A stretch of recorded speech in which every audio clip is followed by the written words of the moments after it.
You're on Facebook, Twitter, Pinterest, maybe all three. I am, but are you turning people off with what you post, or do you have those friends who just don't seem to know when to hold back? Before you grab the iPad tomorrow, our Vanessa Coria has a few tips on dealing with them and on making sure you don't become that guy. Too much information from the mundane. Made breakfast this morning, reading a book this morning. Yeah, I'm eating a donut. I'm going to get coffee. I don't need to know. I don't want to know all that. To the just plain inappropriate. Or if they use a lot of, cursing words or whatever, I'll just unfriend them. I can't stand my job and they go right on and on and on as if nobody else will ever know that this person works for XYZ company. Your cat, your dog, your kid, your food, your face. There is what I call social media etiquette, and there's a lot of people that's still learning about how to use it. They may seem like innocuous posts to you, but that stuff showing up over and over and over and over again, day after day in somebody's Facebook feed is annoying. Fast. I'm a smart person. I just do stupid things. Blogger and social networking expert Naomi Doraguzzi weighs in on what really drives your Facebook friends nuts. I would say, first of all, posting way too much, or they're posting like every 5 minutes or every couple of minutes and all day long, all night long.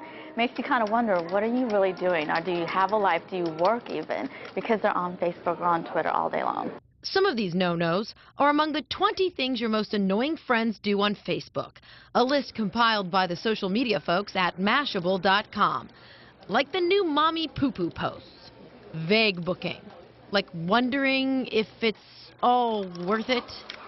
Some of this stuff can get you straight unfriended. Unfriend. A couple weeks ago, I went through my whole list and unfriended like 20 people.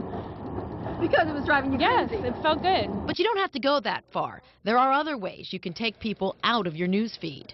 It's easy. You can just unsubscribe, unfriend them, or you can create lists within Facebook so you're only following certain people. If it's a post that's inappropriate or offensive or something you just really dig, go to the right corner where you have the option to follow, hide, or report. Once a story is hidden, you're given even more options to choose exactly which updates you do or don't want to see from that friend. All, most, only important, you get the picture. But what drives all of these irritating posts in the first place? Clinical psychologist Dr. William Mulligan says it all boils down to the human need for attention. The greater the need for attention, the more isolated people feel, the greater the need to feel like they belong, the more likely they are to be just shared. But I think there's probably even more than that. Some people just have difficulty knowing what's appropriate. There's an unscientific test for that. Find out what kind of social networking personality you have by heading to links in the news on WVEC.com. There, you'll find a link to a cool infographic and a place to share your type. I'm a mix between a humble bragger and a Mr. Nice Guy. Vanessa Coria reporting, 13 News.